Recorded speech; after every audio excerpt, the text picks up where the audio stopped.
Whaatalawhātu I le whaafonga maua na tātua tinu le nei tā whau ma le nei tā mātingo fie o le alofa maleanga le reo le tua wa mai o na tātua sula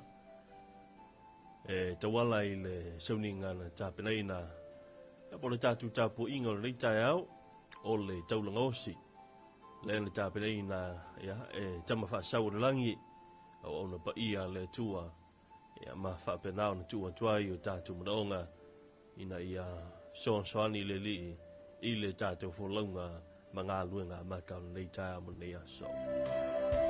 Mai a tau nei, lau tau ora nei o wā ai o te o wholofa ma o whātalwhātu I le whaafonga mai mo mai le tātou tinu le whoiwa talātou tātou.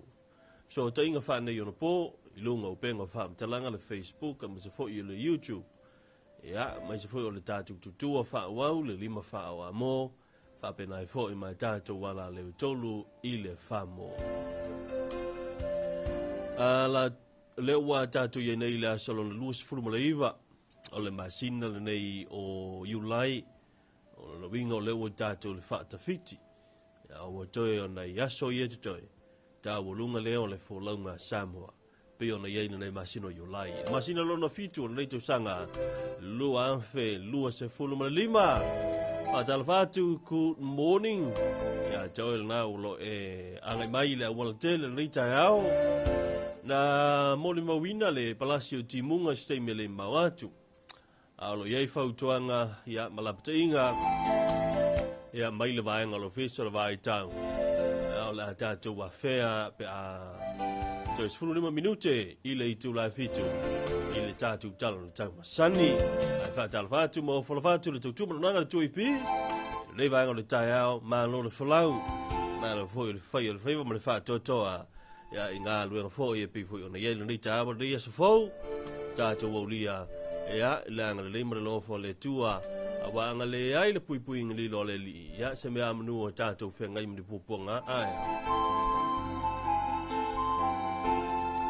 Ole tabalo tito es 45 minuto o tona tā lea ole I tu lai fitu.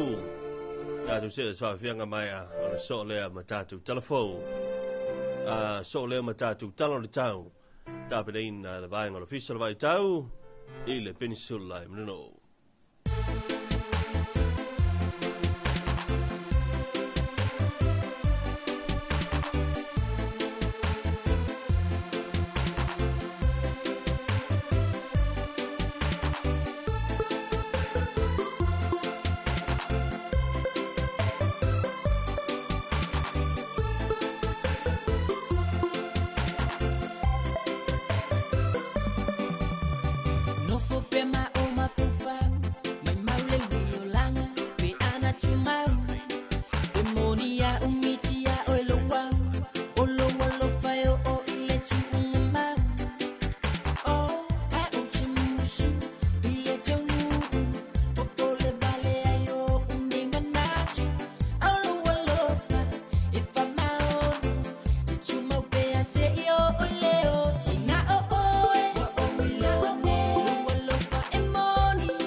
Every day, you're like the rose that reflects in my eyes in multiple ways. Picture me by your side in your dreams every night as I comfort you, holding you tight. Yes, think about the time and the days of being with you. All the love and the words you said to me was so true. For better or for worse, my love will be the same. I love you forever till the end of days. You heard?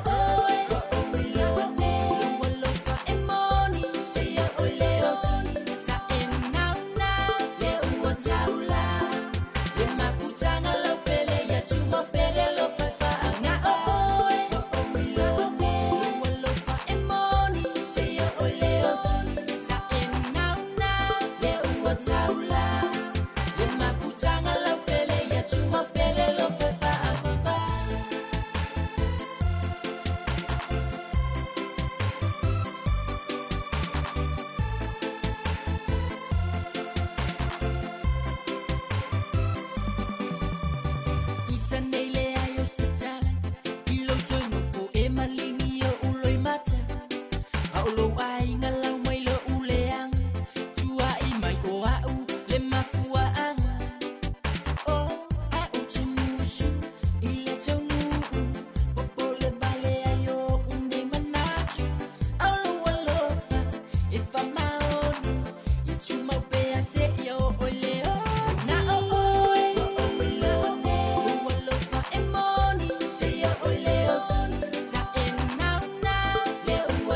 le te mala wanti le tu pile o just for 10 minutos John Charlie le fitu le rita va tal fatu le soga lo lu am sala to ai ba ma futu mai mo tele sala vai ma lo lava lo lu lo sa in rita ya va yo le kimu vai fingi ke wa ya ko ko nga kai yo le timu au jumel va fo le tatu tala le tau tabrina va ngolo official vai tau le pensel no wa fo tu langa ya i se va ngolo tele o le tala le tau o le whamatalaga wingolo lo wa le taunu me reiva mo lau whanua mo ngā Samio Samoa whamawina lo fisa le vai tau i le tūlai lima le tau nei la salua lo sifur maleiva nei o le masina o Iulai te sanga lua o lima o lo whamalusia la pate ingo timu mamafa whamalusia fautuanga mo lo longa whamalusia fautuanga mo savile malarosi ma o lo whamalusia fo i la pate inga mo o ngā Sami o se vaenga whaatupula i o whitaia ingo savili matimunga o lo ta o tope i lunga o Samoa ma o lo afu ai timunga ma mawhai ni so teimi whapea wila ma whai titili. O whamamaunga wa tsa te li te lata mai o lo atangi ai se vaenga tele o ao whani utu o lo ufiti ai le atunu o le au whainga o le timu sa whamawina mai ni isi o vaenga o Samoa. I le aso na nafi wasili atu ma le selau milimita le luas furfai tu la. O whaamaumunga fo'i o le malose sa vilito whātautau. Sa whaamauina mai le afiafi o le asananafi. O loo tu maupea i le whaasafulu i le 5 kilomita i le itu la. O le maulunga o ngalu maumai o ngā Sami o le atunuu. O loo tu maupea i lunga o le 3 tesi ma le 5 mita. O nei winga o lo wā o le tau. Ualanga tau waiuna whaamalosia o la pata inga mawhautuanga o tā ui lunga. Mo Samoa atoa e ono wha solo ina le lewing o le tau i le asatofi o mua.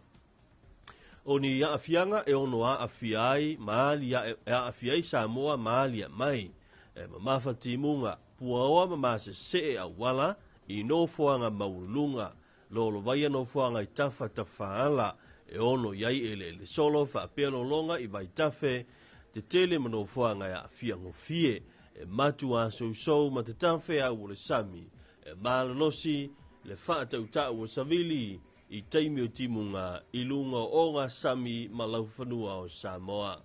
O le isi whamtalanga winga lono wā le tau, o le a tuina mai, le official vai tau, I le lima, I le afia whine. Talafalava once again, here's an update of your weather forecast. The public and marine severe weather information, number 9 for Samoa, issued by the Samet Division at 5 a.m. this morning, Tuesday, the 29th of July 2025.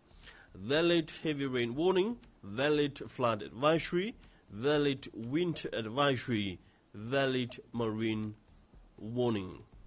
An active convergence zone remains within the vicinity of Samoa, generating periods of heavy force and thunderstorms across the islands. The latest satellite images show a broad area of convective clouds stationed over the area. Rainfall observations recorded from yesterday across Upolu have exceeded 100 millimeter within 24 hours. Strong and gusty winds noted from yesterday evening remain within the range of 40 to 50 kilometers per hour.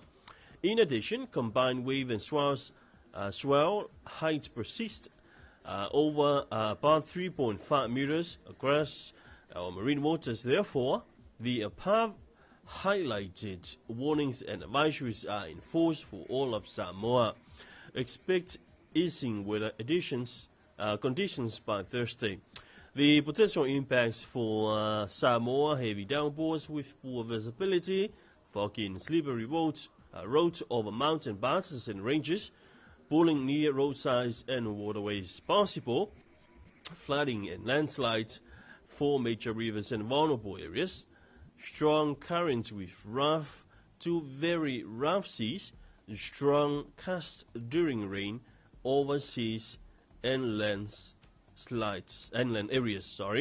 So the next severe weather information will be issued at 5 p.m. today. That's your weather forecast by the Samoa Divisions o Tātou Telefona, Tātou Taranau de Tau, mai le vaenga official vai tau, I le peninsula I Marano, I ho I le vaenga le tau, I le Tātou Tutu ma le Tātou Bunanga, a le Siwafonga o Samoa, le 2AB.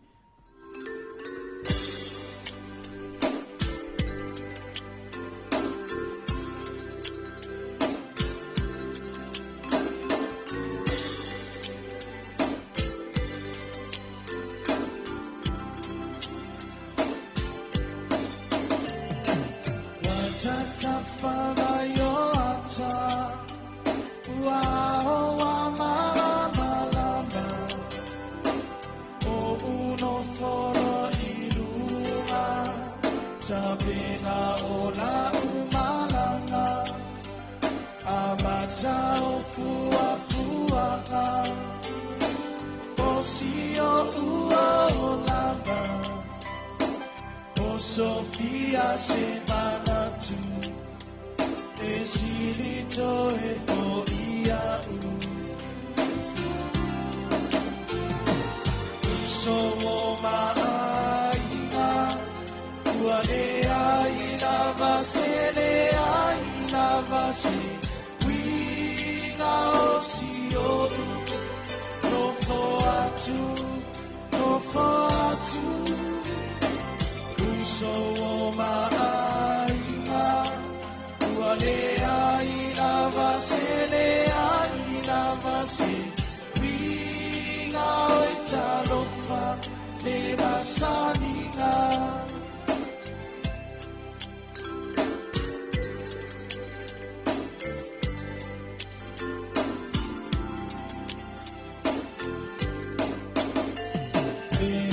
Isa uanga sala Ua telefu aiotala Sa ofa amoe moe E uso a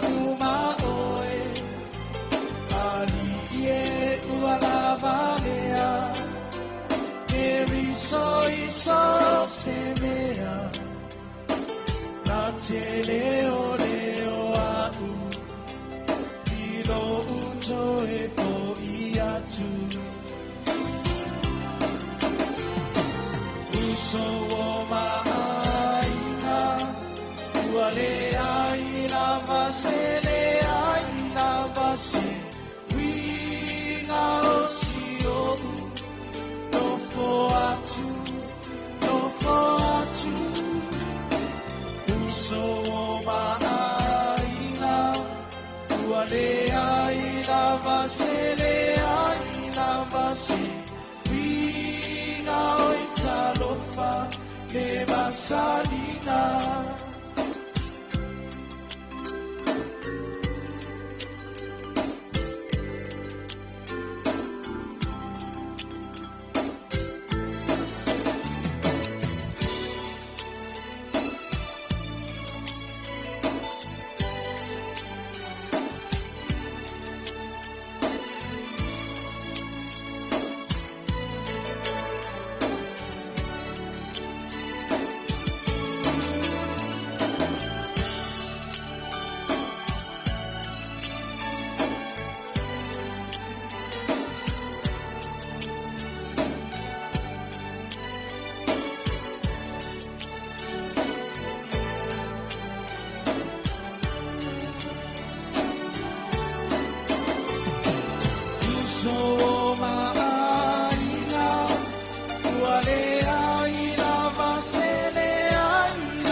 Taimi uma maaso uma ole olanga Ole mana ole lo omatu ole toea ina Yo se kishibe yo se moe ole ama Sele fa pluvera seta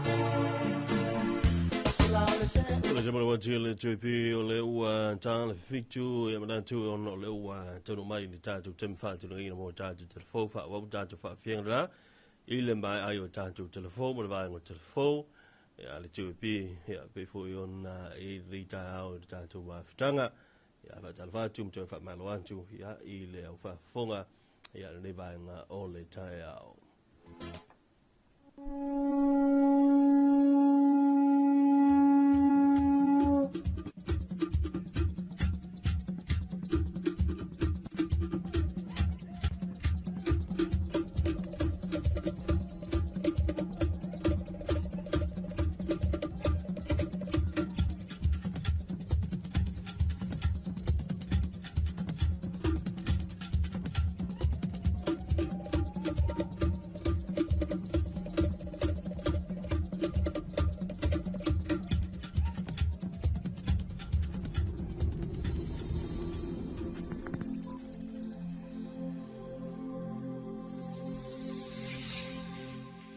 Tala falava o tala fau mai vai whanua.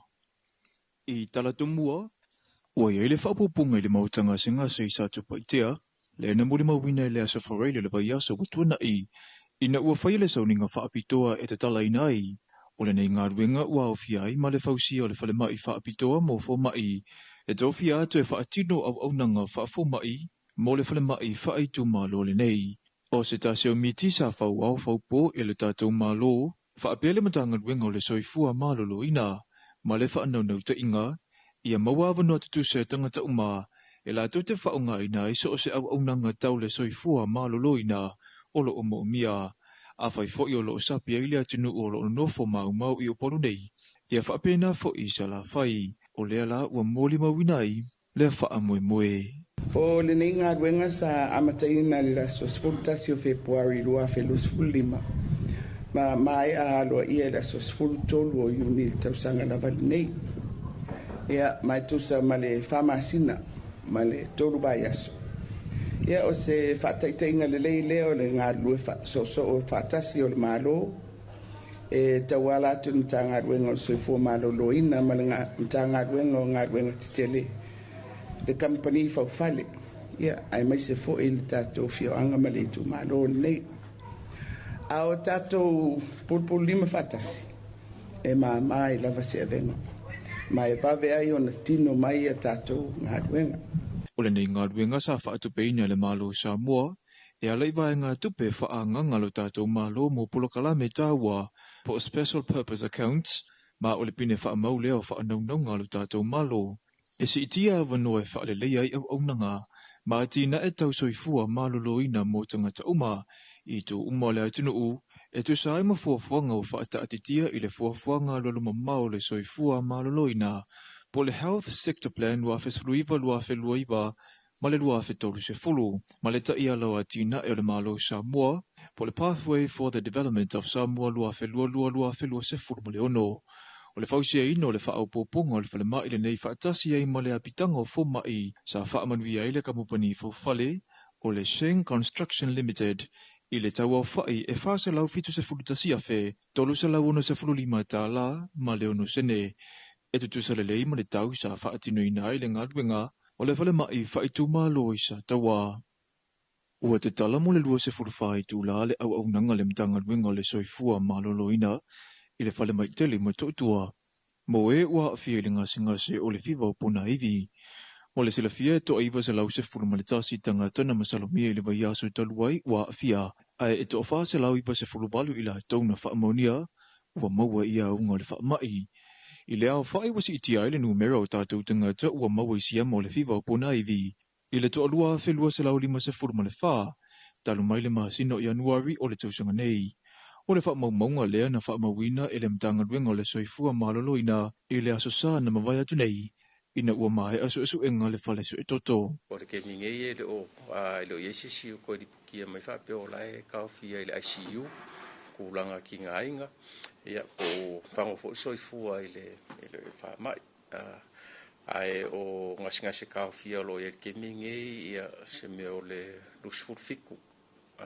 Le nga whamau mai angi le kai au lusu fiku la ko lo ka fia ko kele lavo ko maiki mai le lusu fiku lusu fa la ko ka maiki lo ka fia ile fale ko maiki ile pediatric fia ile main dia marka ko ward for the isolation ward lo fa mo le sila fia o le o te tala le au nanga le ofisa le malo e tali atu mo fa le lave tupu fa fuese i tona i mato.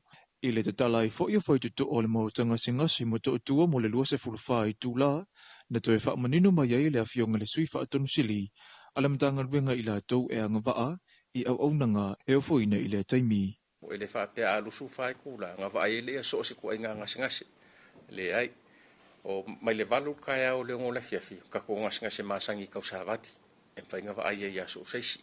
Ka lo leo ngola fiafi nga ula ko la vom salomia wa afia el fiva ponga ivi o la fa pe nga va ai ke mi o la fiafi se ka u le valu ka ya ele i maua mai se fa maunga la te mai i fale mai sa la fai ma fio anga i tua ma e ono suia le fai o e wa afia i Samoa pe a u mia le mtanga ruenga le soifua maloloina nei fa maunga o le fatunga ua la wiloa Josefina.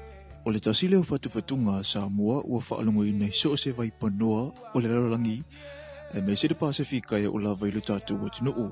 A o toi tō mana tuai i le sao o se tasi o poutu tō le musika le Pasifika, ia George Brooks veikoso, po o Fiji ua lauilo ai. O le nei tamali i ua le tasi se alo pese o le tātou atunuu, ua fesoasoani i ai le tau amataina o se fōlaunga wha le musika, e le tasi fo i se taimi ua o mai ai i le tātou atunuu, a wā e iailo na so utanga i Samoa nei. O le vai aso ua mawai na mali wai George, ai ua ilunga lona sao i li tau aveina o le fua le Pasifika, na mawale avanoa e fesiringi ai e talafau mai vai whanua sa fina ngalo o le asosi musika Samoa, i le tā ua ranga duenga George i le Pasifika, manaya tatu tama whanau. E langona ia le whanua noa, ia peila ona fesiringi fo ila ufionga mtau ina ia. E avea ia umasui o le asosi musika, e msos tangata musika, tangata pese, fai a onga, po le a lava le vaenga o le musika, o le au fai whaili, e tonu sio tātou nuu e a fia le upu le musika, mātou te wha maisi atuai, anganga fo le whanua noa, ia, le ngata i a inga fo, o le atu nuu mo le malo fiti, ia, a me se fo i pa anga umal sunga fiti le lalolangi, a me se le Pasifika. Mai foi tonu sio tātou foi atu nuu, a me se foi le asosi musika Samoa, pensi le fia le leva foi ona toi fau le nei asosi, ia, ono le tau mwhai lava mo le anganga maulunga. Ia mwhai on tātou la asia le maulunga lea, na o ai nei tamali i o le Pasifika. Nei teo whapere atu na ola mai a Fiji, tele loa tupe o le haua, i lea so i fua mele uso i tutonu foi o community Fiji e matua maua lalo le tamau a inga, e vai, e whaatau wa. Ai o le tau mawhai le uso e wha o ngale leo, o le mea alofa le atu o le tā leni fo ina tu i lea fo i alo le atu nua Fiji, na mawhai ona sau mai se mea pumo mo. Na sau noa afa masanga, o le taimi na urua i whaafafonga i le toelangina e George o le whātunga Josefina, sa iai lava lona langona i le tutau o na langina e se isi tangata mai le isi atunuu, whātunga Samoa, a e na suia na langona i na uawawala mai a tau nuunga le lei o le atulanga. Se vai te milua filo se fu, ai sau lunga le tio le FM tutuilo, fakso. Oi le nei fiti wa usuina le i le langona fo le o le Samoa, fo le mimita tatu ya Samoa, ai ona wata su e pea mo ta fia musika, o ka so kaminika i tauina, pese Samoa wa usu se si tangata, e le o se tangata no Samoa, ia ai le tau whamtala ina o sunga Fiji, e ona sokotanga i a tatu Samoa, no tangata fu ino nofu atu i tangata Fiji, mes fu lona sokotanga i tonga. O George na soifua mai i Fiji i le masina me le tausanga ia feiva sa lau fitu se fulu, ua lauiloa i tu a inga musika ese e pe o le reggae, R&B, jazz, ma pese e patino i atunu lava i o le Pasifika. O tūlanga maua e nao o ia i tau mawhainga lea tamali i, na saunua afa masanga, e mawhai fo i ona avea mawha amalusi au mo tupulanga musika i le atunuu. O le pese lea o le Josefina no ula i titi mai a o usu au fai pese Samoa, sa o tamu fai sue po ai le original la, te lo lai mau el to afionga tangata Samoa na tusi ina le pese. Ta lo le pese lea Josefina, le ngomo mua i sau, Fiji, lo inga kau lo Fiji, va peka hako Fiji sau mai Samoa, ai le lo. O tamali i mai le tunu o Fiji, te lelo na sau, i avea fo i maluitau, i tupulanga talavou fo i, alom whanau tamali i fo le tunu, tātou Samoa, i a whapenan, o wani i vaai latalata le vaai. Mai ai mātou nei o whai aonga musika, whaperana tūwhaltānen, ia mawalunga le vaai, ia mawalunga le me o iai, wa a mawalunga le me te tau mawhai, ia e manuia, ia le ngato o oe, e manuia lau si o manga, e manuia lau a inga, ia, e tau le leia fo i le atunu. O le afionga ia afa masanga e whai lava lana o ngā musika i lona mauta, e iei fo i lana au aunanga o le whaanotai nau pese, ma tu ua tui tangata pepese la tautelangi ina. Ua lewa tau sanga o tau tua le nei tamali i le tū tau musika, e le ngatau e ka le sia e whapea fo i ia o onga, o le musika e pei o na ia saunua, e le na o le tau lava ina ia whaalongolongo i ai, ai o le whelanu lanua i o whe au ese, na te mamoli mai a, tātou tala fōna mule nei vaengo le aso manuia telefuafuanga whianga i male atunuu.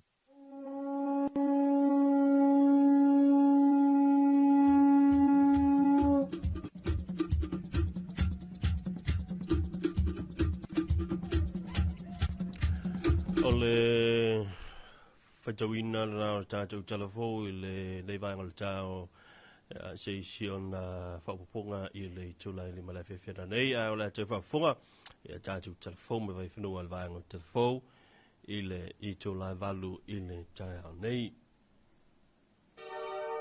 Te whaotuna I tātou whawhiwhianga le tai au I le paklame o le tala for Samoa. Unga maaso umaule o langa, mole mana o le lo matu o le toea ina, e o se kisi pe o se moe mole anga, se le whape whea se ta,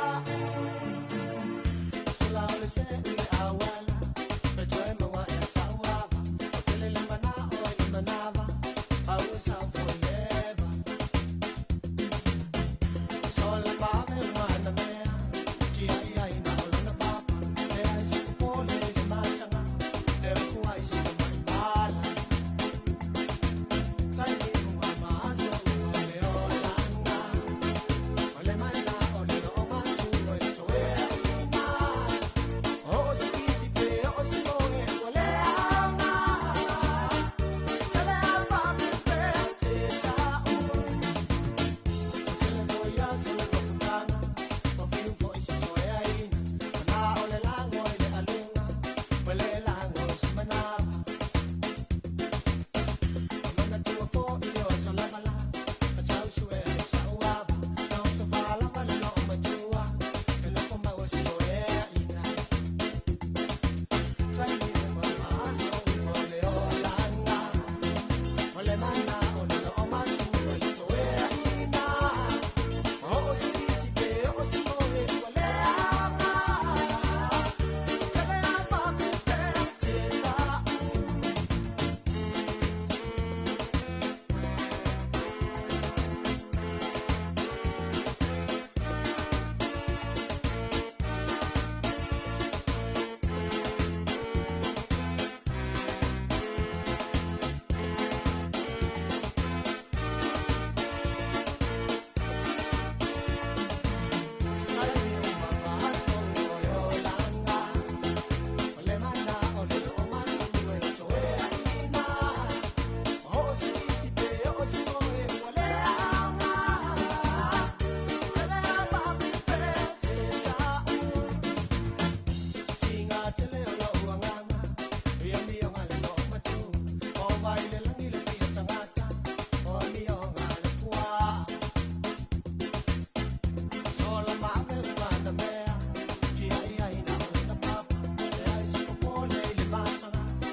oe Wana me alofa Pule oe ilau Mama whama sinona E usita ile atua Ilau whai ura Le urua i tangata Na se le whama ualuna Mau o mai lea o leo ti Ile le whauta uta Pulea lea tua mea uma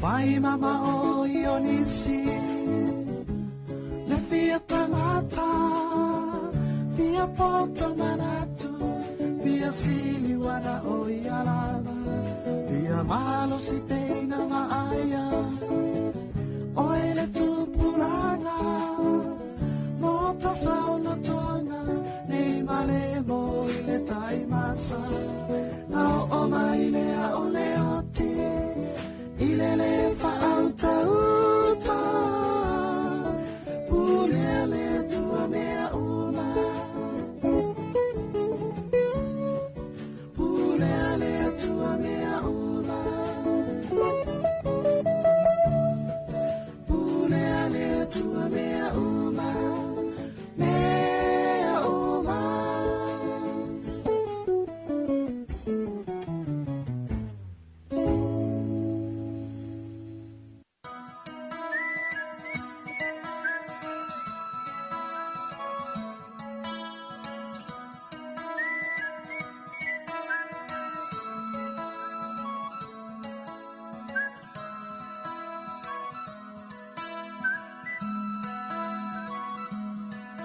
La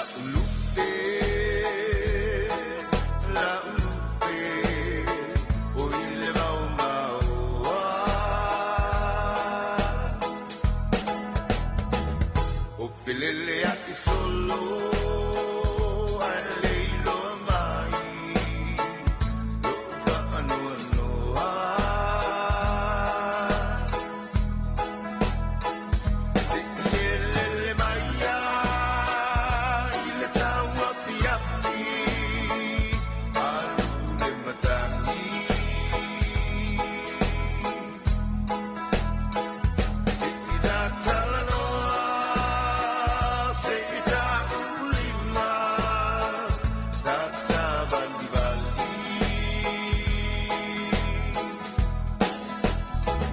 Saule pong isa pe a onofo e patali-tali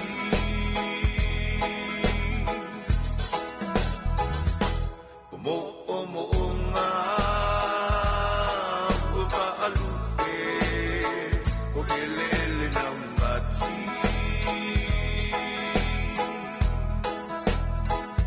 e yayo se aso e yay se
talanoa se ita ulima kasabandali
Joy P, no, Lucian 5 minutes a little turn, nearly to la Fitu. Oi, Fatalvatui, Bangasan, il Tatu Tutua, here in Gata, Samon Lay of Benavoi, in Nisha to Lang Yoloma, Wailita Tutua, here in Silfonga. Masadi the 2EP, il Fasalo to Santoi.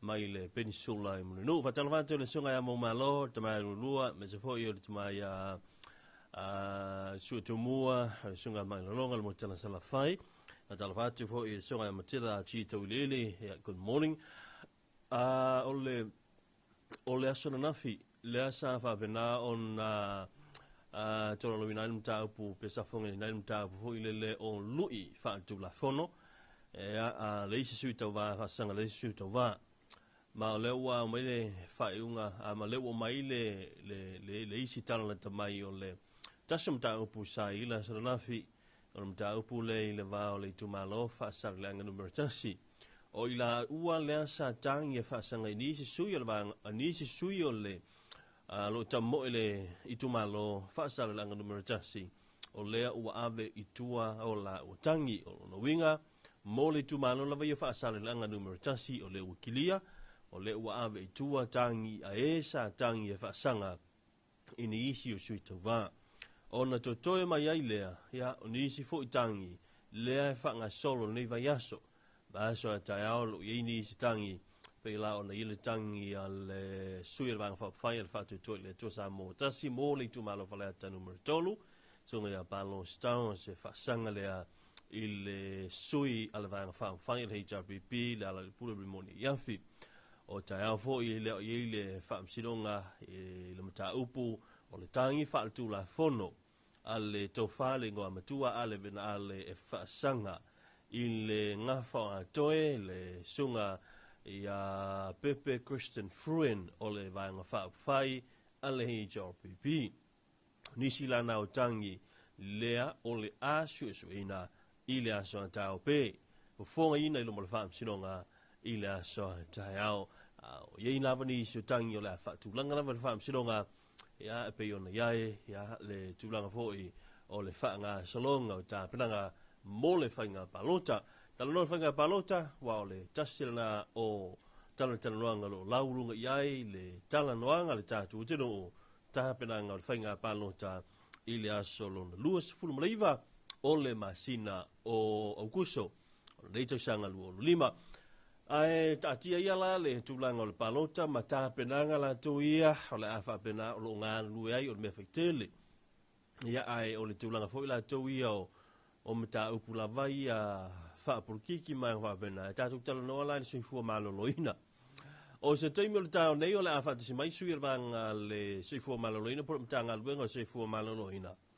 Ia i le vanga fo i fo mai o lo whengai ma le tulanga o le vavai o whanau o le tala le sifulu le whatasi mai e tātou vanga na. Ai o le tala noa se i fua maloloina o le tā ua langa o le o mai lava wha maunga. Ia o lo wha mauina i pēr whapea e silia pe o vātu ma le se lau. Alo ma whanau mai nisio i la tō lo a fia wha mauina. E a fia i le fiva pona i vi po le tenki fiva i vai aso te tasi. O le fautuanga malosi o lo o mai o le whaamama o au tafa o fale, o tua o fale, o te tonu o fale, o potu moe ma vaenga uma. E ono tautu fua ma ono nofo ai le iniseti whaala fua o le namu. O le ala e whaamanatu mai e pēr le vaenga o se fua maloloina se taimia o le taio nei. Ia ona wha ma tala uli leo ni ona aunga. A o le hafo i se tali e te tali ai. Pe a mata ona e va aia pe te whaalongo ina ni aunga i to tonu o lo ainga. O le tā ua na le fo ua ia i ngā luenga le whaifatasi nesi o whai ngā luenga, o fisa whai ngā luenga, o pule o ngā luenga, o mata ngā luenga fui ala malo. Tau mwhai ina ia tā pena fo i le loto i whale whai ngā luenga. Ina ia mautinoa. E leo iaise ngamu, e moe ai, ma o le ngamu ni ngā, e leanga ki kui inga le kui o le tenki fiva, po le fiva o pona iwi. Ioi, a ta ua na o le tātou talanoanga, mai lava i le talanoanga le o le tenki fiva, o lea lava fo i e matai tua le mata ngā luenga wa onga maanga nu, le tūlanga o le wha wau, ma le tūlanga o le wha wau o le toia e o a onga, po o le wha wau o le tāpunia. E fua i longa o stats po o wha maunga mai le sei fua maloloina. Ma se fautuanga ma le sei fua maloloina. Mana tō mai o le vai aso nei na tua toia e ia onga ina ua ma e ona tau fia i le vai aso na tua vai aso lentea. Ona lava o le wha mai le tenki fiva pita iane. Ina wau mai le wha i unga le kāpeneta. Mau wha mauni ai ia le tūlanga o le iai o Samoa.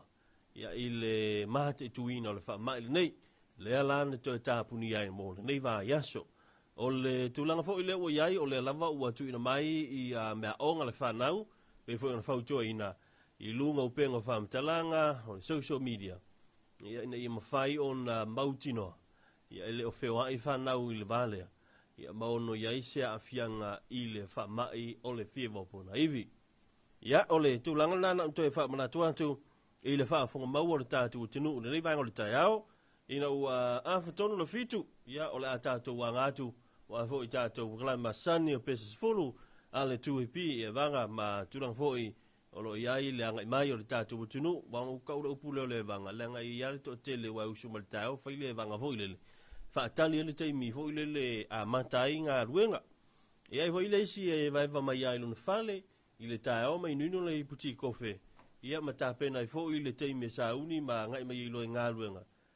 Wa fo le tūlanga pio nei ai ngā ruenga o le nei aso fau, le aso lua, o le aso lua sifuru mo le iwa, le fo wa matau na tātu iai i le si ui o ngā ruenga ma wheau, a pe fo i o nei ai le nei wā iaso maise o le nei masina, le o wa matau na tau lunga le nei masina tu mau pea le whaunga le tua i lo tātu o tino o.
Ua kau fo mai ole aki ko ko ole puso na misi lo fa.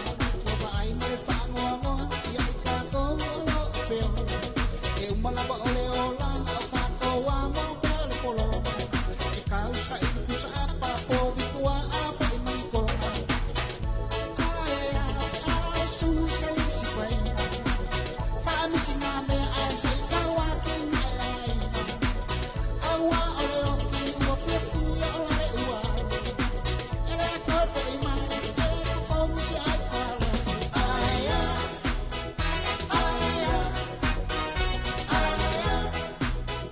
sa ua ole ole fa.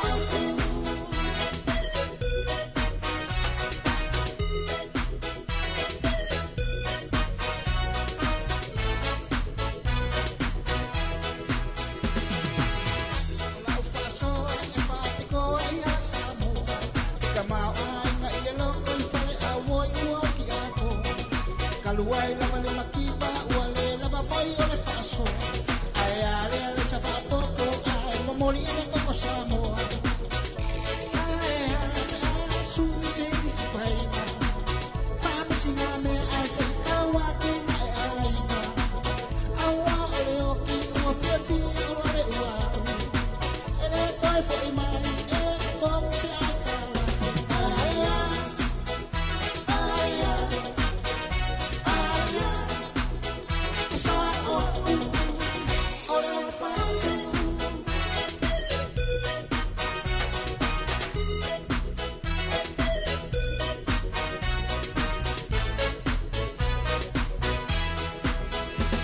Fai mai ole alo homongi e mafuai anga o mai. A te waku e fa ale kongi ko ta o kongi kila ua fa. Ua o lava i mea ai ole ngā manenge i ua lau lau mai. A ole mea o ke fai e kuai a se anga o mai ai. Siri ai fa ole o ki e koe tu mai. Se ke ule paolo o lama ai ngā koe o ki ai. Ua au le lo se ni a fa. Fea le lo fa i mai. Le sa fona fona. Se le ai. Se le ai. Se le ai. Se le ai. Ole fia ai.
Se mea a whaingata Se mafutanga ae toi motu sia Malengi ai moi mata Maliu ai le fia fia So utoe pa ia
Taoleta wa imesa, imepa politician. Ele amale tele o the talambata atano. Action speaks more louder than words. Checkers you preach for a mind alert. Ole po kayo pasine ay. Question and what so do I? Oh, struggle no more. Oh, struggle no more. Our people, they wanna see what's been done in our community. Got down the wishing well. Time will always down. Wonder why we are unhappy. Oh, God say we are so hungry. Mulutang atay lole alopa. Most of you are fancy talkers. Oh, struggle no more. Oh, struggle no more.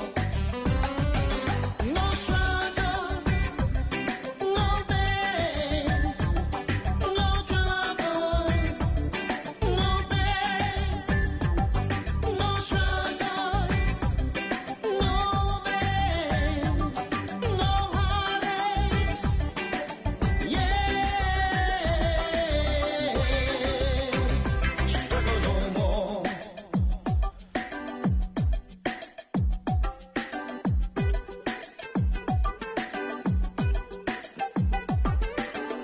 Taoleta wa imisa, imepa a politician.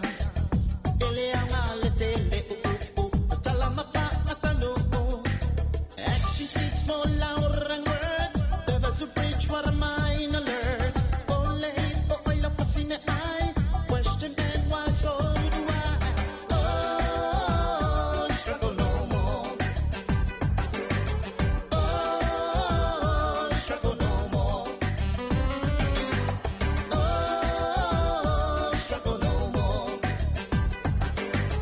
Oh, struggle no more. No problem, no pain, no struggle, no strain, no trouble, no pain, no struggle.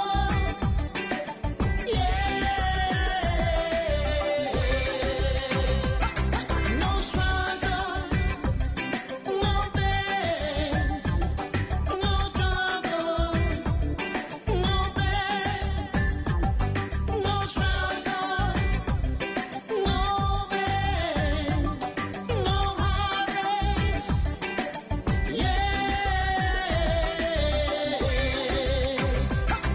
No problem, no pain, no struggle, no strain, no trouble, no pain, no struggle.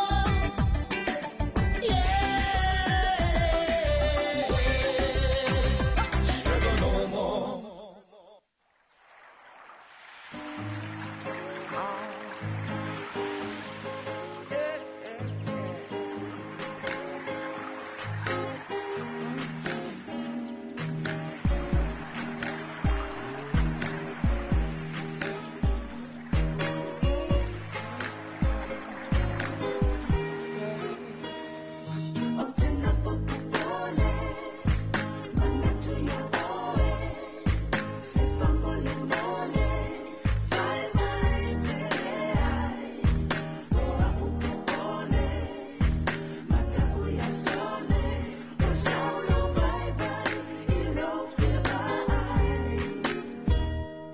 O tinofu male malingyo uloy mata ilo ufieva ai baby ya oe sitali lo una fa maoni e tu maupe ama olo ototoe sa upu malu yo ngona so sise to smile. When I oh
Many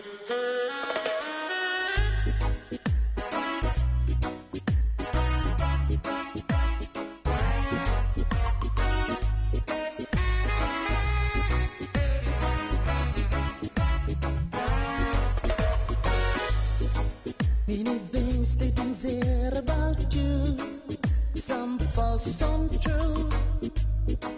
Not because everyone is saying why I'm saying too. What I have to say needs to be said because it's true. You gave the people in your song the essence of the truth. Your message through this life was a great big lift to humanity. Le Tumbalawati, le Tuipi, le Wata, Valu, Levan, Holy Tao, Yamanatola, Tolunga, Toima, Pisces full of Tuipi, they on the Yale Levan, Holy Tao, Yatsi, Oli Foila, Short Town, Rafapena for you on the Tofa, Waima, Tofa for Voy, Yelta to Panama Sunny, or Pisces full, Ale Tuipi. Alamaya, il Tobinato Leota to Telfo, my way for Tabina, Vang Telfo, falling out to Emato in a circle.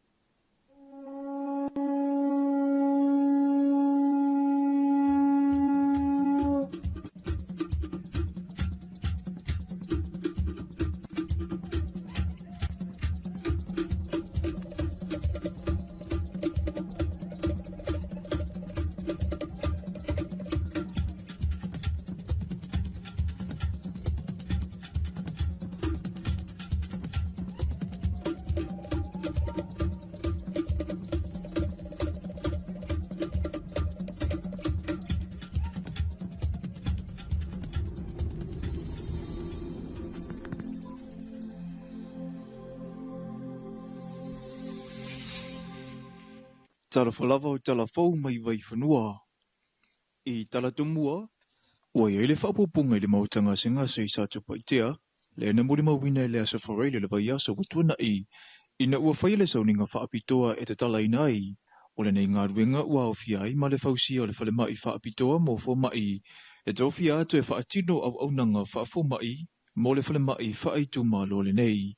O se taseo miti sa whau au whaupo e le tātou malo, whaapele matanga ruenga o le soifua malolo ina, ma le whaanau te inga, ia mawawa no atu se tangata uma, e la te whaonga ina iso o se au aunanga tau le soifua malolo ina, o lo omo umia, a whai fo o lo sapi aile atunu o lo nofo mau i o polo nei, ia whaapena fo i sa la whai, o le ala ua moli mawinai, le wha moe. O le nei ngā ruenga sa amataina le raso sfurtasio Februari lua felus fulima. Ma mai a aloa ia le aso sfurtolu o iuni le tausanga lawali nei. Ia mai tusa ma le whamasina, ma le tolu vai aso. Ia o se whaataitainga le leo le ngā lue so o whaatasi o le malo, e tawala atu nta ngā ruenga o soifua malo loina, ma le nta ngā ruenga o ngā ruenga titele. Le company whawhale, ia ai mai se fo i le tātou whioanga ma le tu malo le nei. A o tātou pulpul lima whatasi, e mai lava se avenga. Mai vave ai o na tino mai a tātou ngā ruenga. O le nei ngā ruenga sa whaatupe ina le malo Samoa, e alaiwa e ngā tupe whaanga lo tātou malo mo pulokala me tāua po special purpose accounts, ma o le pine whaamau leo whaanaunau ngā lo tātou malo. E si itia avanoa e whaalelei ai au aunanga, ma tina e tau soifua malo loina mo tangata uma, i tu uma le atunu u, e tu sa ima fuafuanga o whaata atitia i le fuafuanga luluma mao le soifua malo loina, po le Health Sector Plan lua fesfluiva lua fe luaiva, ma le lua fe tolu se fulu, ma le ta ia lawa tina e le malo Samoa, po le Pathway for the Development of Samoa lua fe lua se fulu ma le ono. O le fausia ino le whaau pōponga o le whale mai le nei whaatasi ai ma le apitanga o fō mai sa whaamanuia i le kamupani fōwhale o le Sheng Construction Limited i le taua o whai e whaasa lau fitu se fulutasi a whe, tolu sa lau ono se fululima tā la ma le ono sene. E tutusa le lei ma le tau sa whaatino ina i le ngaruenga o le whale mai whaituma loi sa taua. Ua te tala mo le lua se fulufai tū la le au nanga le mtanga ruenga le soifua malolo ina i le whale mai tele mo tautua. Mo e ua awhia le ngasi o le whiwa o puna iwi. Mo le silafia e toa iwa se lau se fulu ma le tasi tangata na masalomia i le vai aso i taluai wa afia. Ai e toa wha se lau iwa se fulu walu i la tau na whaamonia ua maua ia unga le whaamai. I le au whai wasi iti ai le numera o tātou tangata ua maua i siama o le whiwa o pona iwi. I le toa lua whelua se lau lima se fulu ma le wha. Talu mai le masino i Januari o le tausanga nei. O le whaamaumaunga lea na whaamauina e le mtanga ruenga o le soifua maloloina i le aso sa na mawai atu nei. Ina ua mai asu enga le whale su e toto. O le keminge e le o le o yesisi o koe di pukia mai whape o lai kawhia i le ICU kulanga ki ngā inga ia o whango fo soifua i le whamai ai o ngasi kawhia lo i le keminge ia se me o le lusful fiku le ngā whamau mai angi le kae au lusful fiku la ko o lo kawhia o ke le lavo ka maiki mai le lusu fiku e lusu wha la ko o ka maiki o lo kawhia i le whale ka maiki i le pediatric ia le main ia marka ko ward for the isolation ward o lo wha Mo le silafia o lea ua te tala le au nanga le ofisa o le malo e tali atu mo whaalewlawe e tutupu whaafuse i tona i mato. I le te tala i fo ia fai tutu o le mautanga singasi mo to utua mo le lua se fulufaa i tūla na toe whaamanino mai ai le awhionga le sui whaatonu sili ala mtanga ruenga i la tau e anga waa i au nanga e o foina i le taimi. o le whapea alusu whai kula ngā wa ai lea so si kua inga ngasi le ai o mai le valu kai au le ngole fiafi ka ko ngasi masangi kau savati e whai ngā wa ai e aso seisi ka lo le ngole fiafi ngā ula kou la vo msalomia wa afia il fiva ponga aivi o la whapea ngā wa ai keimia le fiafi se kau le valu kai au Ele i maua mai se whaamaumaunga la tamai i whale mai sa la whai mawhio anga i tua. Ma e ono suia leo whai o e wa awhia i Samoa, pe a umia le mtanga ruenga o le soifua maloloina, nei whaamaumaunga. O le whātunga ua lauiloa, Sosefina. O le tasi leo whatuwhatunga Samoa ua whaalongo i nei so se vai panoa o le larolangi, e me se de Pasifika e o la vailu tātou o tinuu. A o toi tō mana tuai i le sao o se tasi o poutu tō le musika le Pasifika, ia George Brooks vei koso, po o Fiji ua lauilo ai. O le nei tamali i ua le tasi se alo pese o le tātou o tinuu. Ua whesoasoani i ai le tau amataino se fōlaunga wha le musika, e le tasi fo i se taimi ua o mai ai i le tātou o tinuu. A wā e iailo na sootanga i Samoa nei. O le vai aso ua mawai na maliu wai George, ai ua ilungalo na sao i le tau aveina o le fua le Pasifika, na mawale avanoa e whasiringi ai e tala fau mai vai whanua se fina ngalo o le asosi musika Samoa, i le tau ua ngā ruenga George i le Pasifika, manai a tatu tama whanau. E langona ia le whanau noa, ia peila o na whasiringi fo e lau fionga mtau ina ia. E avea ia o masui o le asosi musika, e msos tangata musika, tangata pese, whai a onga, po le a lava le vaenga o le musika, o le au whai whaili, i tonu sio tātou nuu e a fia le upu le musika, mātou te wha maisi atuai, a nganga fo le whanau noa, ia, i le ngata i a inga fo, o le atu nuu mo le malo fiti, ia, a me se fo i pa anga uma le sunga fiti le lalolangi, a me se le Pasifika.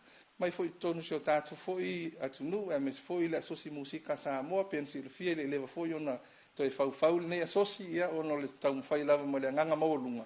Ia mwhai on tātou la asia le maualunga lea, na o ai nei tamali i o le Pasifika. Nei teo whapere atou na ola mai a Fiji, tele loa le tupe o le haua, i lea so i fua mai le uso i tutonu fo i o le community Fiji e matua maua lalo le tamau a inga, e vai, e whaatau wa. Ai o le tau mwhai le uso e wha o ngale leo, o le mea alofa le atu o le tā leni fo ina tu i lea fo i alo le atu nua Fiji, na mawhai ona sau mai se mea pumo mo. Na sau noa afa masanga, o le taimi na urua i whaafafonga i le toelangina e George o le whātunga Sosefina, sa iai lava lona langona i le tutau o na langina e se isi tangata mai le isi atunuu, whātunga Samoa, a e na suia na langona i na ua wawala mai a tau nuunga le lei, o le atulanga.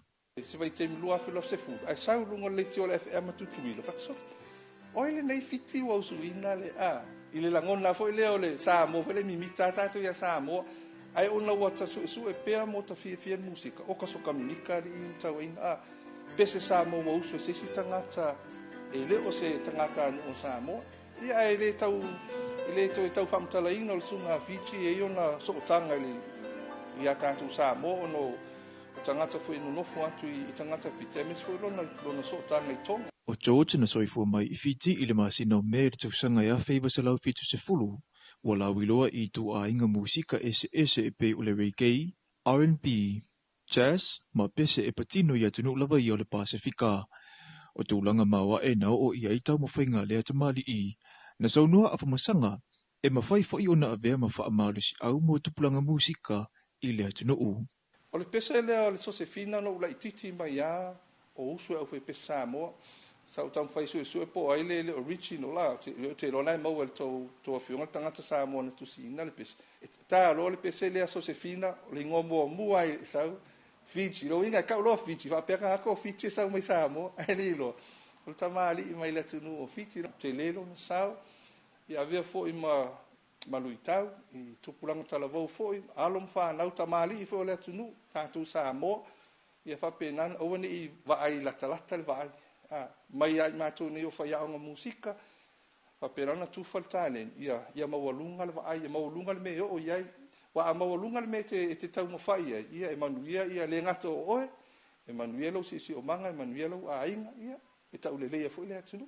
O le afionga ia afamasanga e whai lava lana o ngā musika I lona mauta, e iei fwoi lana au aunanga o le whaanotai nao pese, ma te ua tui tangata pepese la tau te langi ina.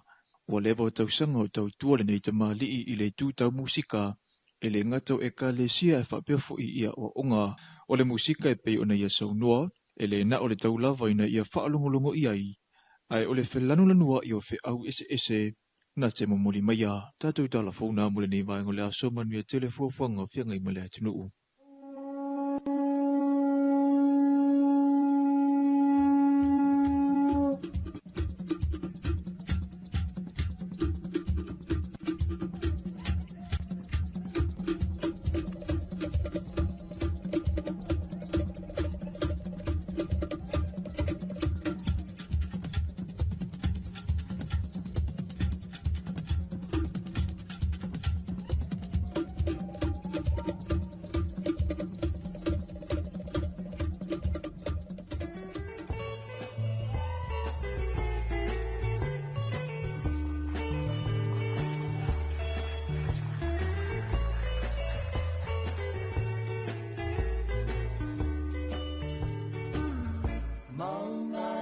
te mani e mawalunga New Zealandi o te whesiliatu o inara umani o si patula e titi e le la poto poto apa amatala ina o piti espina ti lololo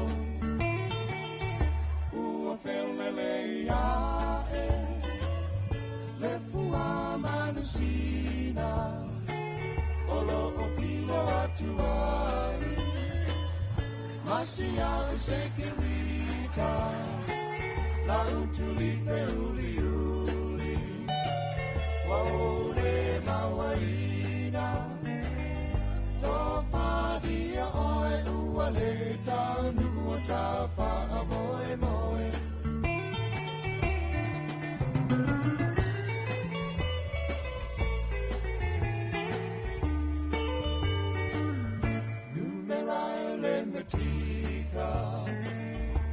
te mate ierina le amatanga le ne wo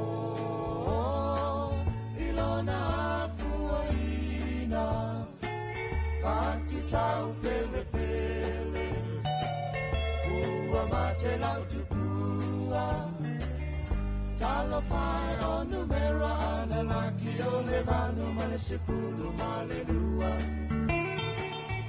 ua fele le ira Manusina, olo opino atuai, masia usekirita, la utulipe uli uli, maole mawaina, topa bia oe uale taunu tapa moe moe.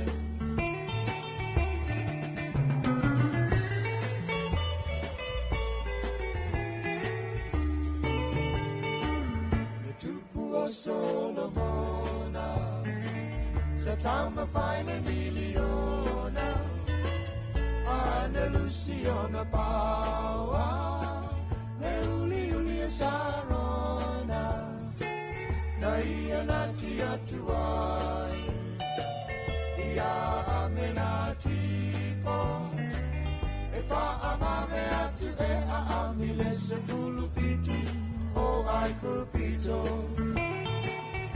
Ua Felele Iae Le Pua Manusina Olo Opino Atuai Masia o Sekirita Lautuli Peruli Uli Waole Mawaina Tofadia Oe Uale Taulu Tapa Amoe Moe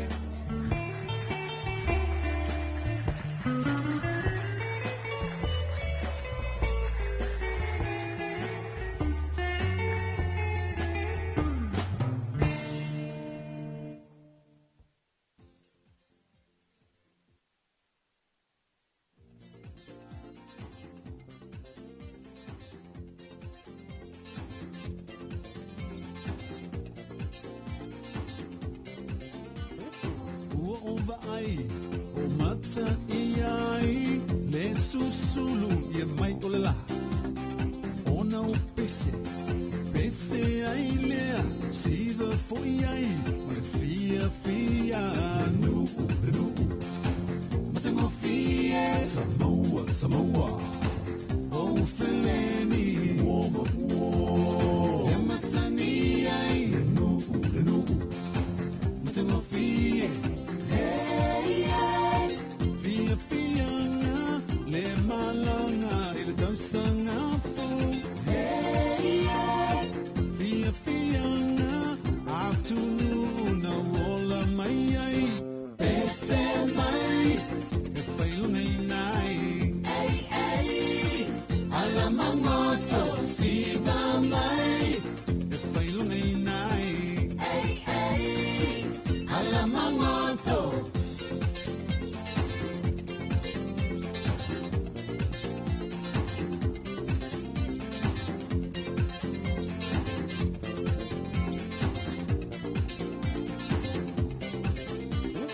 Leva o malanga, esse atu, tele me sui, lo olanga, le ma fau fau me na mata mai ai, ai vala au mai, fo I atu, nu, nu, mata ngo fie, Samoa, Samoa, o feleni, uoma, uoma, e masani ai, nu, nu, mata ngo fie,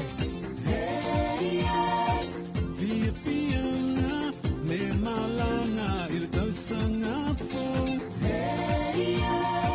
Fia fianga, atunu na wola mai ai.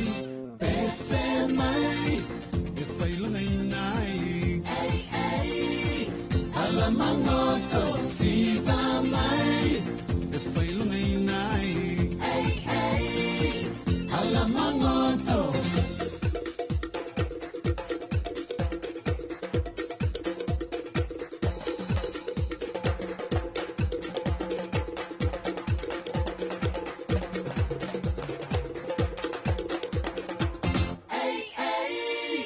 Ala mangoto, ala mangoto, Fia fianga, le malanga, il tausanga fo. Fia fianga, atunu na wola mai ai. Pese mai, e failo nei nai. Ala mangoto, siva mai. Ala mangoto, pese mai, e failo nei nai. Ala mangoto, siva mai, e failo nei nai. Ala mangoto. le whawewhenga mai le hewe pese ma le whaile a le te waka ni vanga o le tai ao i te blawati a le tuipi ua 20 minute le ua te ai nei ia le i tu lai valo ia o na ua whafonga le tātou tino o i le tau ina tau tātou telefou vei o na whonga ina tau i le li o mai tau ina sako le vanga o le telefou o le tuipi ia ma o manino fo ini si o me o lo tupu le tātou tino ia me se o le talafo le istasio li pese ale Pasifika ia le sunga ia Fiji ia le na mawaila va no fatal no istasio li fai musika la tino le sunga ia hafa masanga Sam Sopoanga ia me fo isana malatu ia tulanga fo ia ile sao le fo ia li pese al Pasifika wa ile ngata ina ia langina pese al Pasifika nisio atino al Pasifika ia ai feololo fo inisio pese ma fatunga Samoa ia na toi langina ia le fo ili pese la wilo le Pasifika mai la tu motu o fiti ia pola tu o fiti na le Pasifika ia ai rita o te fatal fatu ma o for fatu tatu tuno ia o te lo fo o le ua ma fata senei ma le talinga fo ia maui si le utu mose ia ua vai se unga fo ia le te fa fo mai il tatu tuno ia ile si fo i o le ftelanga maui ia ai fa ftaile tu o le ua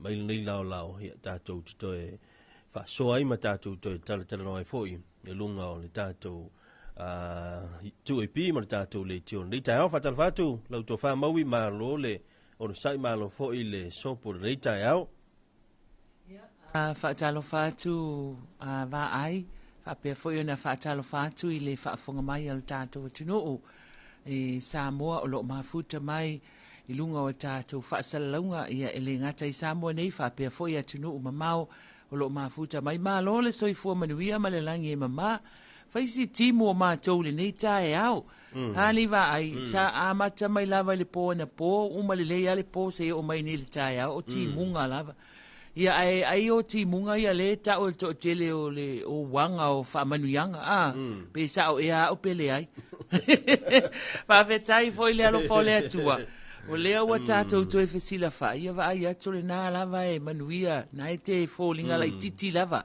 ia waro foi tātou o le fia lava ia ai whawhetai foi le atua o le ua to e maua le tātou mawhtanga ia o le uto e whawhoisia le malos ia o lena e tā ua ma e saunoa ni tae au fōlinga lai titi le ai ta sia e foi atua sili atu na e fōlinga lai titi nai loa au ja wai lor kala al mala fa kai al faia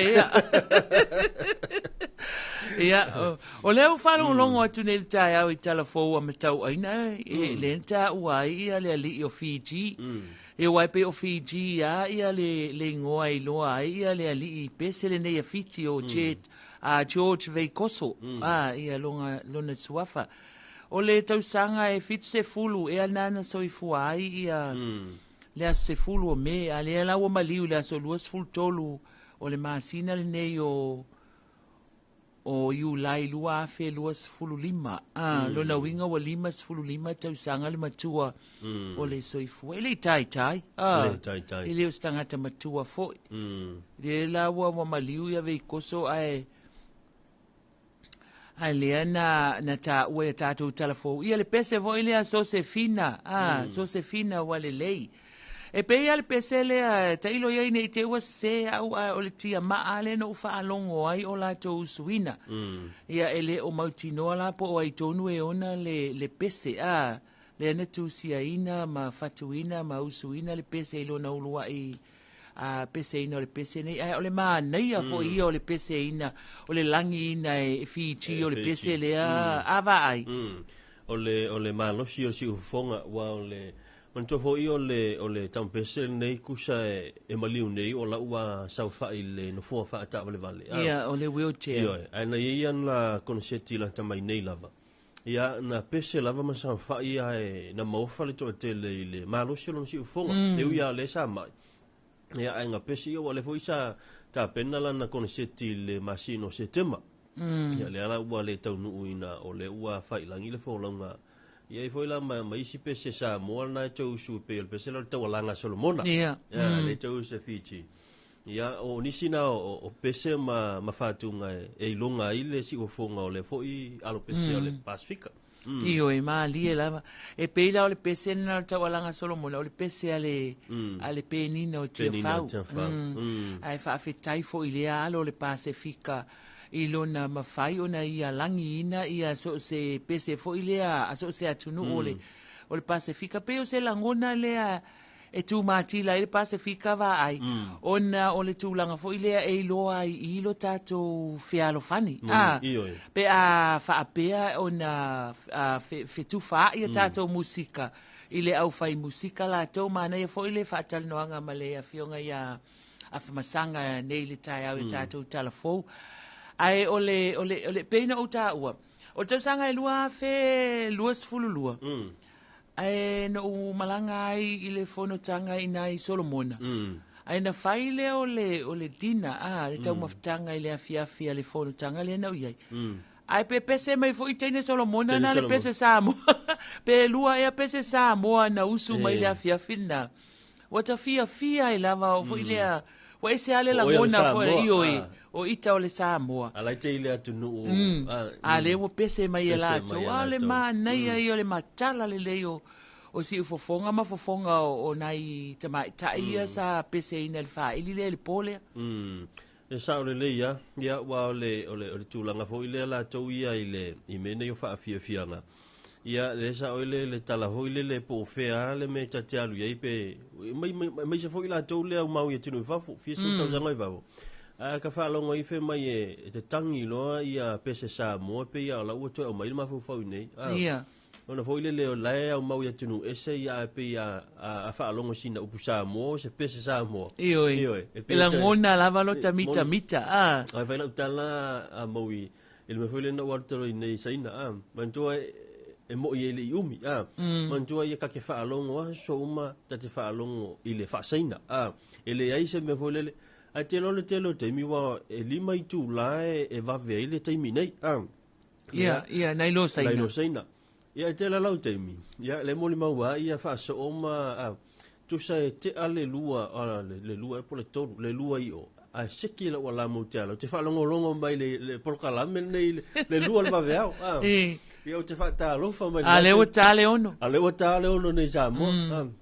Na winga la utala foi le pe sa uro ka ma fo le pe ka fa longo ko ma kwa ma wala mele wa ki ta le e pe o le ngona na e fa fitaia ia Fiji fo ilona sao ile musika e mai se foi musika Samoa wa le pona i tamai tai Solomona yo le pe se foi le foi to e uso le 5 stars mo ile po masina ia wa ese ale la ngona le napo to e usu mai malesi pese wa ngalo ia tia fa pe oi tu ama na ia tele fa ta wa ina nei fo ia tunu o le musika Samoa awale olena na ile le interview ai inisi fo yo ala taifa fo ia le tama pese le Fiji ma filingi ai po le alma fu angolo na ngole Fiji a te la wo fa lo no banga ngo ka fa ngolo mai fo la matang fa pe o le ngo sa wa le Fiji a ve matama o na ngo sa wa o chuts ve koso o le ngo Fiji o le ngai ngo mo fa fianga la la le fisi le po alma fu anga fe mai ala nga kango fa nga le ngo Fiji ona o ia o le tanga te Fiji so se mea la langi e pesi ai e loa tangata o ia o le fiti mana ia fo ia mana ia fo ilo na ia mafau sa mafua ilo na ingo o mafau atula i wale utatala noa i mea o le musika ma le tama pesi o toi mana tua i le se meo fa ili so ala o la i New Zealand i lalo i Wellington i nai mea na ta o Karori e la fa ili alisi o lisi au anko na sa faila to fa ilia ya le pese la fa to a ml pese fo ina le tele lo po ai to nue ona wa ngalo ya pe le mili vanili ya pese ngale it's raining pe ta man tual pese na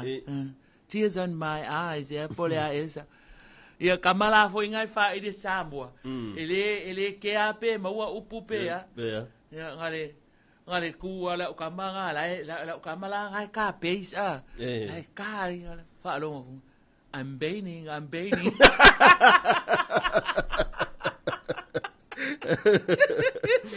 Se ka ko va ai la ka ko me o lo fai nge al va nge fa ka la pu fai la man ko la le o kai mo me o social ya ele o loa mai anga ka ka e wala wa ka nchar ko akere singa siva a ese a upu ka mai ka ulla ko fai asa wa te pe foi la pese fa spagnolo foi le se le tene pese foi le oi foi o selina le tene ta fa longo ai ka ke fa longo ko va pese le ke ro po sa fa longo la spanish e la le si pese nga ki fa longo ai le fa pe vai lo ko vai ke fa longo ai u so isi tamai vai lo to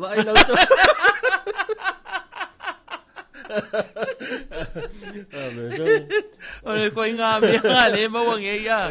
Ole usu fa le de va nga la ka ko musika le mai la ko musika ya ka ko. E pule al kanga ka ya ngai upu. Ya. Yo ko ma ko la ia fa ilianga. Le pese nga ko e me long ago. What so ole herbs e New Zealand ai o pese nga. E nga le o ka manga fia mau ka manga fia fa longo e pese fo fa longo ele ke ai pe mau lyrics fo inga on pese ale la ko ka manga ka ki kala we ka mo ile ko o so ku kongu le kalia ka manga nga o so ko ai kongu mai long ago ko punga mai ko ku asa yo wa ela ve fo kai kalmele aí se pese foi le ngal kasi foi bu ka kelo ia o isi mala foi bu ngal fakali kali ale o kene la kaushi kali já o pese que nge ale lo makua nga fa lang fa lo lo wako ka fa ka ai kilo lunga tui pia lo makua la ko pese ngale le epa I believe in angel ale mal ku lo makua ke wa lunga nga me no fa lo mai I between the ninja. Ai va. E malo mau isa o ile ai fa pe mai ela ia mau malo mai ai foi a ko sa mau. O kamanga sa o pese I'm baining. Ya le ola ta nga ya tu ile pese le mai le. Yes, e kai fonga. Goso pese le fa ngoina lento usuina o le sweet darling. Ia le ngol pese mai a Fiji ve koso ni vai ngol tai au ia ile tatu pakala me o le tano fa Samoa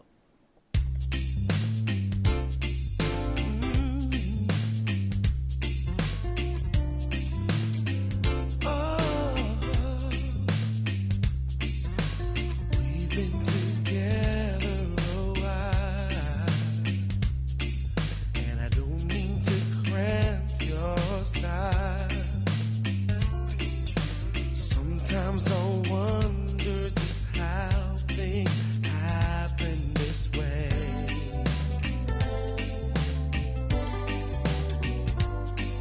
And I'm just reminiscing of that one whole night we once spent.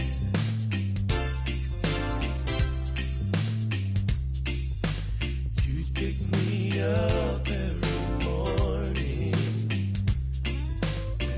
just be through with the club. I never thought that a girl could love a man this much.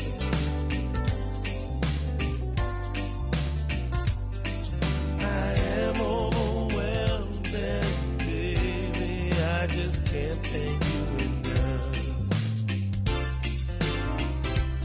And I'm wondering,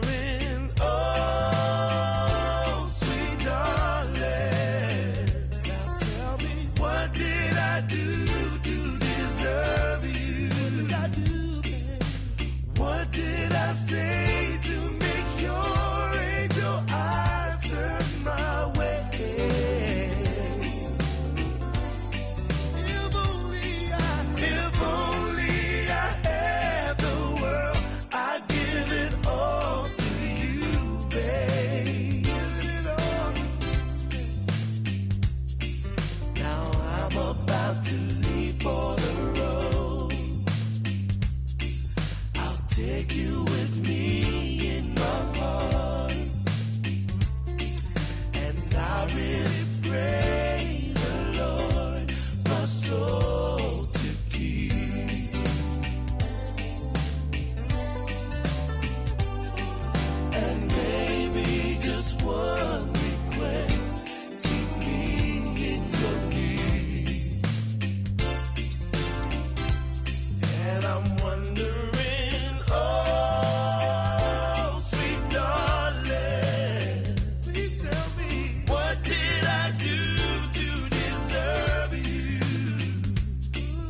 O le tamana wati o le ua te lua sifutonu minuti o te ta le au le tu la iwa le tu mana nanga fa wau ale tu e pi le vanga le tai au lau talenga maui.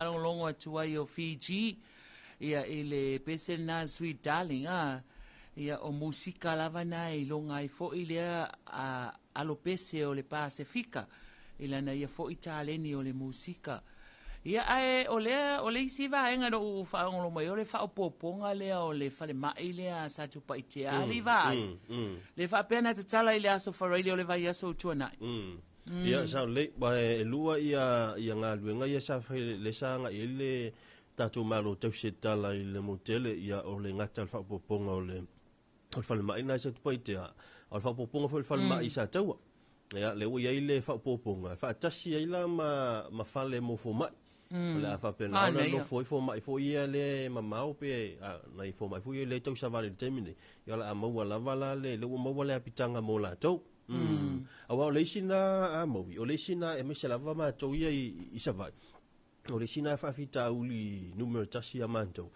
o le use fo mai e tele pe o lalana e tele ia o nei vanga fo ia mai o isa mātou fo i tumalo mai nai le tumalo asa ule vai singano a mātou mai fo i lea ia e pe ia ngai mai i nei tu sivi ma pe sa ili fo mai fo i nei le moti upolu ono le ayu se fo mai pai si mamau tele o le anga i mai o le peila fa fita o na fa pe o le ayu se fo mai fo le no fo mau le ala o fa ia la tu fa le ia no fo ia em fa ona nga ia tu lava ma no fo ma nei ta ua tele le fo iva le fo ia tina e ale malo le toi fa poponga o le fa le mai le sa tu pai te ia ta tu talo sia ia le anga i luma awa o mata upu umana e pe fo ona e failo ia o tu langa le na e pe ona iai ia le tele o fale mai tua ia ai o le fo i o te mana tua o tasina ta mo fainga ale malo na iai o le ta mo faile ai mai se lava taimi o covid le sa ta mo fai tu fa tu fo mai fo ia doctors i fale mai ia fa ai tu malo ina ia ngalulu e ai fa tasima tau si soifua ia awale le mata ituina ia matausia fo ile soifua o lo tato watunu ia ati na e taua ia tato malo vai asol nei o lo malolo ia onga ia ona o le tulanga i puipuinga o le whaamai o le dengue fever le ala o le tau se fulu tau nei tau nu uma ele sunga le li fo mai ia kamu whaapea ma le sui fo i o le mtanga luenga. Ia se i whaatala noa fo i po le a se tūlanga la ta mai ua iai le dengue fever le whaamai le tātou atunu. Awasa o le na mai se tala i le amtoa mtanga o le whaamai nei le masina nei e to tasi le whaamaunia na mai mauni soifua. Ia i fianga o le whaamai le o le fever pona i vi. Awa le latou o le afoi, o le talata mai le na mai le soifua malolo ina i le vai ason tenei. Ia mwhamawina ai e whaapea silia mani se lau i mata upopo cases ho ia. Whamaunia e le whale mai. Wa afia i afianga o le dengue fever i le vai aso. Ia wa le whamawina i le afoi, i le talata mai po le lipotila tamai na i le amatanga o le alfa iunga vai ason tenei. E lata i le luafe i mata upu o whamaunia. Ia i la tau wa afia. Le foi lana o mai lava le fama le foi le fe au fama lo sia le soifua malolo ina i le fama ina le o tafa mauta.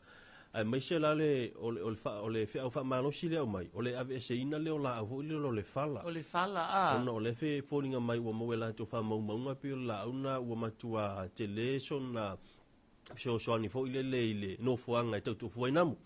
Ia man to foi la fa kamanga mai ke le vai to tonu. Le vai to ai le vai to tonu. Ia matau to fu ai la le insetio namu. Wai tala noa mai lai le fala li vai. O lo tonga la au lai lumo lo fale nga o le kele la va o le fala. O le fala. O le ai ma se fala o ko iai. La ua ka se i umo fa ia ko si der ka se i AVS. O tato o le fai mea fa longo la va soifua malolo ina. A fai mai AVS le au nga e te le namu. Ia te au e sa o le leia, walang o le la au le na. O le tele o le vai e to ai to tonu. Ai mai se au na lau fo i e waipi a te le o le fala. ia wāti. Pese tali vai vo le Ia. Ma te le vai e no foi. Au te lo le teimi le sa makua kele ale fala. O le vai teimi o le choko. Ia. E wa mana tu o nu ma fio anga ungo pe o kamai le sa te wai lumo sa te wai lumo mo ta malawa. Ta malawa ma lumo au wala. Ia faila na ye ni au fala li va ai po fa fonga mai fo tata watu nu. Ia po mau malo fo ipo o ai fo po mai. Fa pe na e faila tonga la au fala i lumo lo fali. Ia ole ave ese lo taimi ne. Nei te wa maua o le fiva o po na ivi. Vai ole fa til fala le wa wo nei a su ati mai lunga e mau malo na fala ai vo ie. E ole fala vo le te fale. O fala ai la ri mawalo. Ele mau ai ole fiva o po ngai. Ai mau ai ole fiva fai ai. Ia e taua ma fa manatu. Ta ua fo ile le apo ai mai ale matanga luenga so i fo malolo ina ye se tala tupo le alna vala au va ai ya va ta lo fa toto ya malole so i fo malole mana mangvia lo kalinga mo so i fo manuia mai va mai lo fio ngal tofi e di uma fula uma o pa la ve ole ya la ko era unha vai le skoko Aga kaya kaya o leo ko mau ni kaya o leo mat manguia mai fa nga malanga kai lava ya or kai mi ngal fala aya ni ke long foi fa nga foi fala ai ele o yengo fala foi que eu fale ya ele yengo fala que eu fale foi fala ia coco ole makua ke le foi makongu ke unha aisha ia ya ya wa nga ese nga mia ko va ya ko nga fa ma Wai e lua me mau ele me o le falanga ke o fale li mai. Ai mau ai o le fiva po ngai.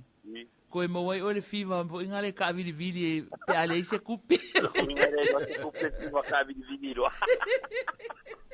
Ya. Alo fa ku ni taiao. Tai. Ya kwa ya le mo mo so i fo le ko mo mai fongu ka fe ro ai vi ele di. Kai lava mai ya fa manuia foi le atua. Yo ngale lori. Tai. Ya, manuia ne aso, so i fua. O le aso luas fulu iwa nei awai. Ia, po o ai lava o tātou atu nu una soi fua mai le aso luas fulu iwa. Ia le maua le awa noa le toi nei minute ia. Wala au mai e whaamanuia le aso soi fua o se tasi fo i e pele le a inga le sa soi fua mai le aso luas fulu iwa. E pol toi ina foi pol lo matua. Ia po se lua so fo le fa pito. Se lua so fo le toi fa manatu le aso na lua ai du ai lua anniversary. Ia po se aso na toi fo i mai ele tina o le ainga. E wa ato nga me fa pena e ro lua ia. Ape, ia ro la ia le ia le to tulia a mau malo ia o toi fo i mai. Ko foi mai mamalo. Ia se kamalaia, o manitua ia pe olena tu fa tasi i le fia suta usanga ai teila o masane la fai. Ia mfa pena i lole ana fe mai lole. Ia lua tangata ia o fai ia. Ia o to na lau mai le lon to tina po le tamato fo mai lo. Ia e fa manatu lole le asona, fa manatu lole fa pea o le amatanga fo. Le amatanga fo.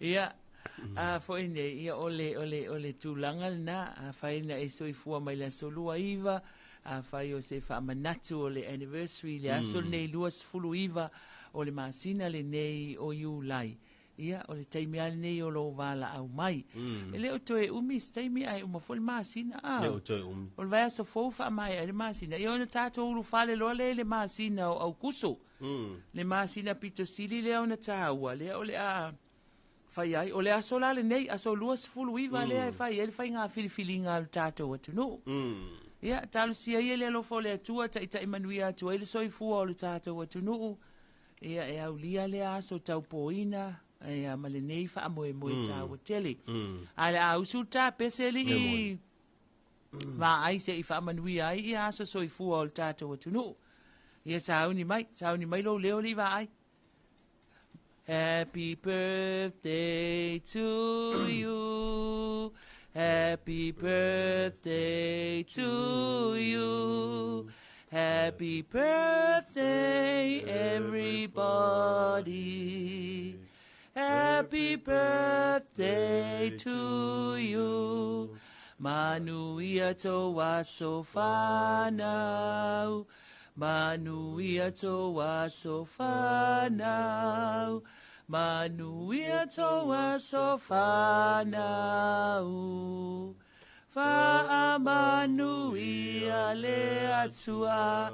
Mai ni whamanuia na se lua mo aso soifua I lato uma na soifua mai le aso lua sfuluiva o Iulai hip hip ea Malolava tele lava o to aso soifua le ne aso lewa to sfulu lua minute tale o le iva ea tale iva ava ai o ne tali wat fo ilea ile wale si fasalawa New Zealand le Radio New Zealand mo tato tala mai nu mamao matala mai le Pasifika le ngana Britania o ne ngalo ya te oe ki mai pela la au le siu fonga o sa mole 2AP tal se fulu ia o le ai fa fonga ai e le tato por kalame male matanga luenga o soifua maloloina fa taiva ai ia manuel ne ia sol tato tunu manuel fol tiute taftai ia taurunga tu tato tala fa Samoa I le tato fa fianga le mai a Fiji ma beso fa ngoina I Salei Leo